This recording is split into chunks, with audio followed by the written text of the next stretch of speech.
Bueno, yo empecé desde los 5 años prácticamente, cuando ayudaba a mi papá a armar los amplificadores, los kits de amplificadores Hafler. Entonces armábamos los amplificadores, los hacíamos sonar, íbamos a comprar un disco a 16 de septiembre y la magia de poner la tornamesa y que sonara y que se hiciera el sonido. Entonces desde los 5 años hasta hoy ha sido la misma historia. Escuchar la música de la mejor manera, con una alta calidad siempre. Así empecé. Y luego yo pensaba que cuando iba a las reuniones de mi padre, que cuando ponían, me acuerdo que ponían la quinta de Beethoven de la Filarmónica de Viena y ponían la aguja, yo pensaba que cuando la aguja caía en el surco, le pegaba a los músicos y se ponían a tocar ahí adentro en el surco. Entonces me decían, no, así no es, mira, grabar un disco es muy difícil, música clásica, esto y todo. Oía grabaciones wagnerianas, Beethoven, grandes grabaciones de grandes compañías, grandes directores, grandes artistas. Y entonces me empezó a surgir la duda múltiple y me fueron cayendo las publicaciones correctas en el momento correcto. Y entonces empecé a incursionar en los estudios y en el audio posteriormente profesional. Recientemente AES me premió por más de 160 discos grabados, por trabajar sonorizaciones con los artistas más cantantes de ópera, Plácido Domingo, Juan Diego Flores, Filarmónica de Londres, ahora el Kirov, sí, con todos los grandes artistas, óperas, conciertos en todas las salas de la República, pero sobre todo yo estudié para grabar discos. Yo quise siempre grabar discos y lo hacía, grababa 10, 12 discos al año y era mi pasión, me entregaba. Aparte trabajaba en Bellas Artes, entré en 80 a grabar a Bellas Artes y grabo los discos y sonorizo, pero lo que me motivaba era hacer discos, enfrentarme a eso. Y luego pues pasó lo que pasó, la crisis de los discos. Y entonces surgió la etapa de las sonorizaciones, obligadamente, lo cual ya había estudiado yo en los cursos de verano de Aspen, con Don and Carolyn Davis allá en el Festival de Aspen. Ahí andábamos de chalanes de los ingenieros y tomamos clases, y yo lo veía muy lejano eso. No, pero llegan las cosas con Bellas Artes, con otros grupos, y a resolver, y me enfrenté a la parte de sonorización también.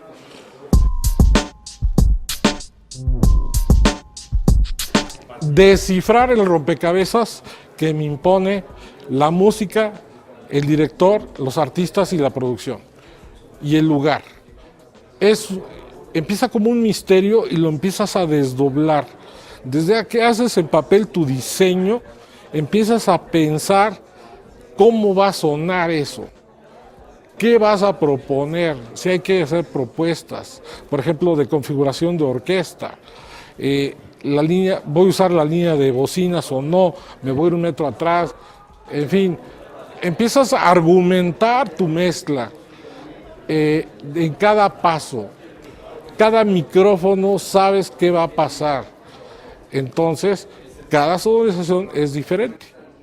Aunque no es lo mismo que lo que dice Filarmónica de Londres en octubre, a lo que hice ahora con el Mariinsky hace una semana, son similares los diseños, pero son muy diferentes, porque la música era diferente.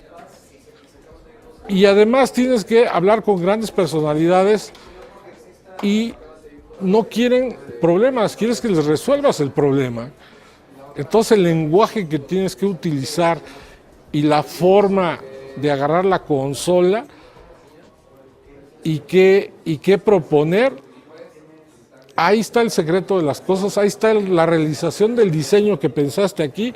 Cuando llega ese momento que aquí está el director, por ejemplo, Gergiev ahora que vino, Gergiev se queda así, está bien, pero bájale el volumen. Y entonces Gergiev agarra el micrófono y se pone a dirigir a la orquesta y a pedir, en vez de subirle aquí a las violas o a los chelos, Gergiev le pide a la orquesta que toque más fuerte los chelos, menos las violas, más staccato los violines y empieza a hacer el balance. Entonces empiezas a redescubrir eso que va a suceder y que va a bañar a 10,000 gentes en el Auditorio Nacional, por ejemplo. Es un misterio, un descubrimiento, un desdoblamiento y una preparación, ciertamente, de las obras. Yo pienso que no se puede sonorizar si no conoces las obras, si no conoces los timbres de la orquesta, si no sabes distinguir en un clarinete un oboe, pues cómo le vas a subir al oboe al clarinete si no sabes que está incorrecto.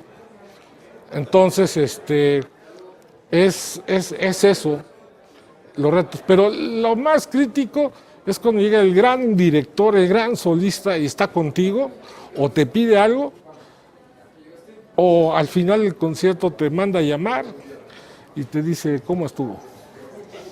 Ese es el momento cuchicuchi. ¿Por qué? Porque ella tiene información de todo. Ahora quiere saber la información del ingeniero de sonido.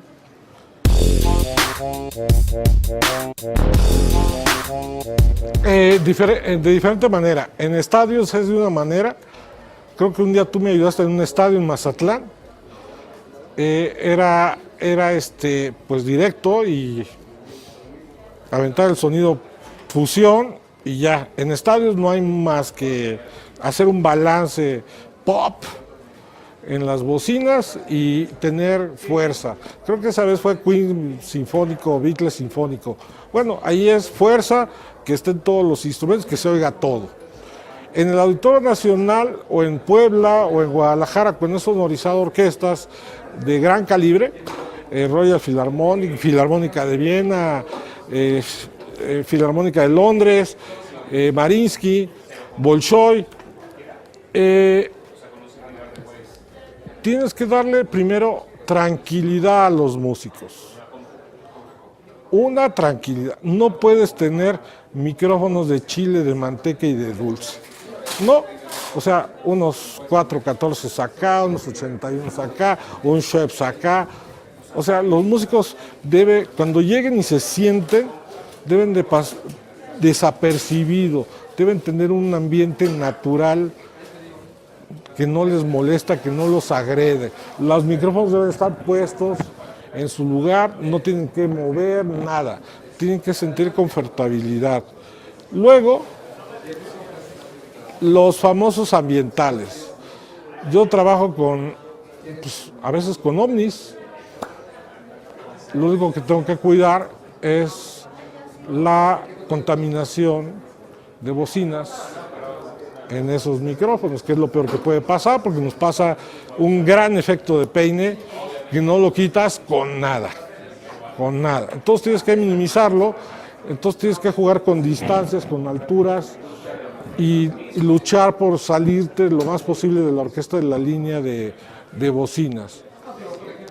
Para lo cual, nuestro peor enemigo en esas sonorizaciones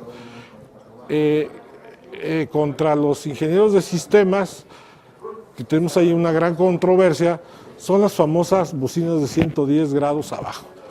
Las 110 grados abajo para orquestas es el peor enemigo. O sea, yo siempre las apago.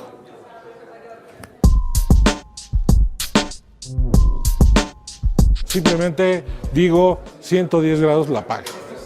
¿Por qué? Por la interacción del sonido con los atriles de la orquesta. A veces hay un solista, me acaba de pasar con el piano del Mariinsky, no estaban apagadas y se oía bote el piano y yo por más que ¿qué pasó? Pues, a ver, apaga, y ya se compuso el piano, ¿no? Esa bocina para clásico no funciona. es algo que hay que omitir en el Auditorio Nacional o en los lugares cerrados.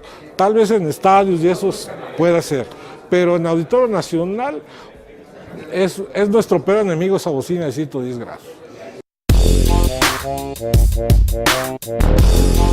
Yo empecé a hacer grandes sonorizaciones con artistas en el Auditorio Nacional,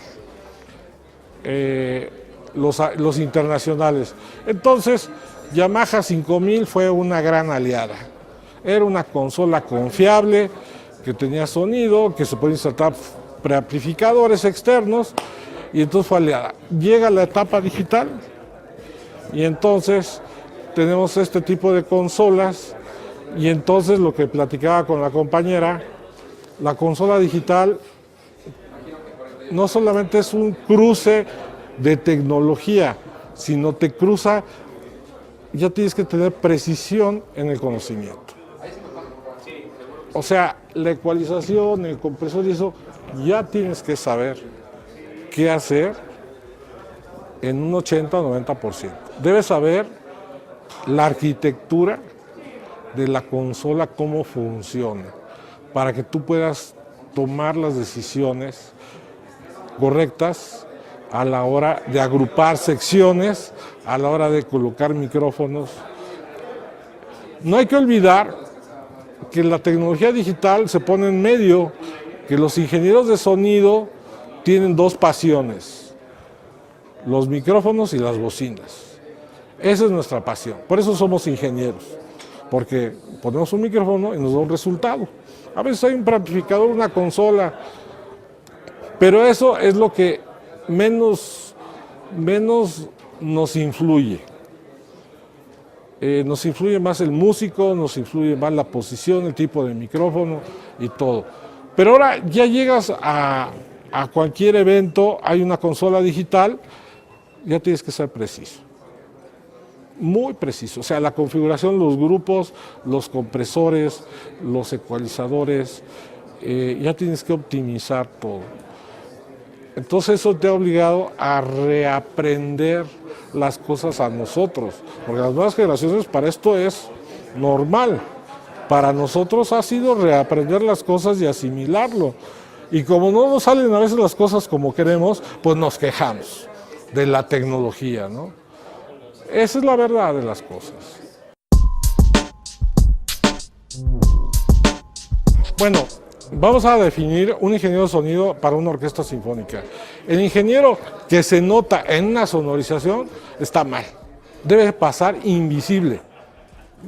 No hubo ingeniero ese día. Si no hubo ingeniero ese día, quiere decir que la sonorización estuvo bien y todo estuvo correcto.